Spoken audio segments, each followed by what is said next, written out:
How's it going everyone, Space Life here. In today's episode I'm going to be showing you how to make a really tasty tomato and pepper bruschetta. And it is amazing, I'll tell you that. This is a great time of year for it as well.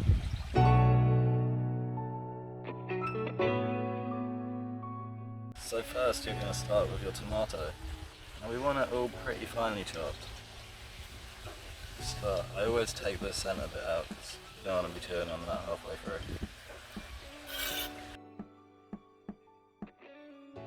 Tomato about like that. Then you get chunks of tomato in there as well. It doesn't all get muddled together.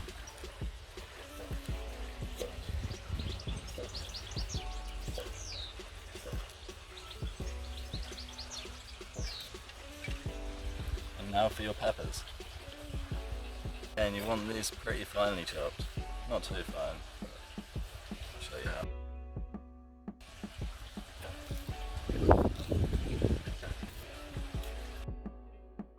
A little bit finer than the tomatoes.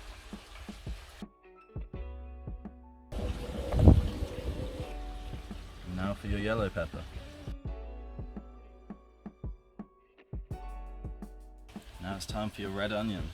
Now this as well, you want this diced pretty finely.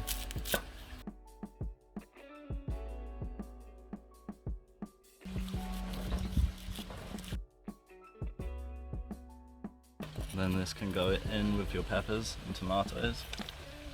Really simple ingredients, but this tastes amazing when they all come together. So now for your garlic. So now for your garlic. On about 2 or 3 cloves. I'm going to go for 2 today. Now you can use a garlic crusher if you want. I'm just going to use the knife on these. Now what I do is cut little fine slices, and then this way. So then when you cut the garlic, it should be really fine. So that's about how fine you want it, or just crushed will do, but this is fine like this. I'm actually going to leave it at 1 garlic because these are quite big garlics as well, and it is fresh garlic too. Now time for your lemon. Once you've got all the ingredients in the bowl, just want to get your lemon juice straight on top.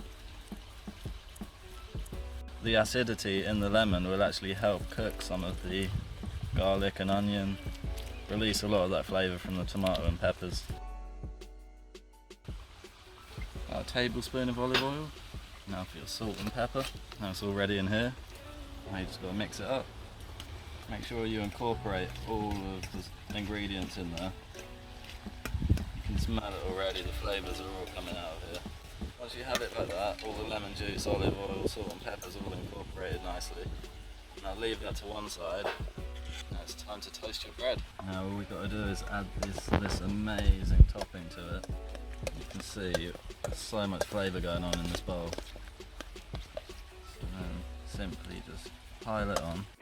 And now just a quick drizzle of olive oil and you're ready to go. So here you have it guys, I hope you like this recipe, and we've got plenty of other recipes if you fancy having a look. Now, thanks to everyone for watching and subscribing, and don't forget to like, and I'll see you in the next episode. Bye!